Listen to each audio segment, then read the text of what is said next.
Hey guys नमस्कार। इस video में हम डिस्कस करने वाले हैं बहुत इंपॉर्टेंट से टॉपिक के बारे में। हम एडवोकेट्स को कैसे पता लगता है कि कौन सी कोर्ट कहाँ पे लगती है, क्योंकि अगर आपने कोर्ट विजिट किया होगा तो आपको बहुत सारे जजेस वहाँ आपको देखने को मिले होंगे। जैसे एग्जांपल के तौर पे लेते हैं, कहीं किसी कोर्ट के बाहर आपने देखा होगा एडीजे फर्स्ट, किसी कोर्ट के बाहर आपने देखा होगा एडीजे 7, किसी कोर्ट के आप बाहर गए होंगे तो कहीं देखा होगा आपने एसीजीएम 6, एसीजीएम 5, एसीजीएम 4, सीजीएम या डीजे डिस्ट्रिक्ट जज।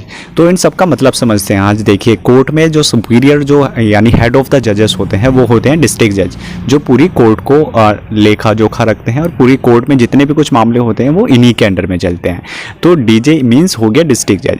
अब इनके अंडर में आते हैं एक सीजीएम और कुछ एडीजे, यानी एडीजे होते हैं एडिशनल डिस्ट्रिक्ट जज। ये भी फर्स्ट सेकंड थर्ड फोर्थ हो सकते हैं, यानी ADJ first, ADJ second, ADJ third, ADJ fourth.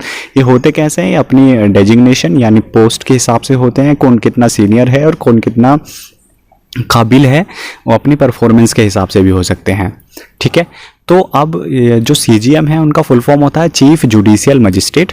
इनके नीचे होते हैं कुछ मजिस्ट्रेट जिनको हम बोलते हैं ACGM first, second, third, fourth, fifth, six. ये कितने भी हो सकते हैं, ये डिपेंड करता है कि कितने थाने उनके अंडर में आते हैं। एसीजीएम की फुल फॉर्म होती है एडिशनल चीफ जुडिशियल मजिस्ट्रेट। तो इनका जो हेड होता है वो होते हैं सीजीएम, लेकिन सीजीएम भी किसको रिपोर्ट करते हैं? डिस्ट्रिक्ट जज को। तो अब समझते हैं कि कौन सा मामला कैसे जाता है, वो अब डिसाइड होता है। तो देखिए, अगर पूरे डिस्ट्रिक्ट में मान के चलिए 60 थाने हैं, तो 60 को 4 उनके पास एसीजीएम है और एक वो खुद हैं, यानी 5 मेंबर हैं। तो 60 को 5 से डिवाइड कर देंगे। उतने थाने उस मजिस्ट्रेट को, वो सीजीएम डिसाइड करता है कि कौन सा थाना कौन से मजिस्ट्रेट को दिया जाए। वो सीजीएम के हैंड में होता है कि कौन सा थाना किसको दिया जा सकता है। ठीक है, तो अब हम एग्जाम्पल के थ्रू समझते हैं कि मान लीजिए कहीं गाजियाबाद में कोई क्राइम हुआ है किसी थाने में, मान लीजिए कविनगर में हुआ है। तो हम क्या करेंगे, सबसे पहले थाने को चेक करें। हमें थाना मिल गया कविनगर में हुआ है। अब इसको लेकर के हम जाएंगे, अगर हमें कुछ भी नहीं पता है, आप एक आम आदमी हो, तो आप सीधे जाएंगे सीजीएम कोर्ट में। सीजीएम कोर्ट में आपको वहाँ पे एक लिस्ट मिलेगी।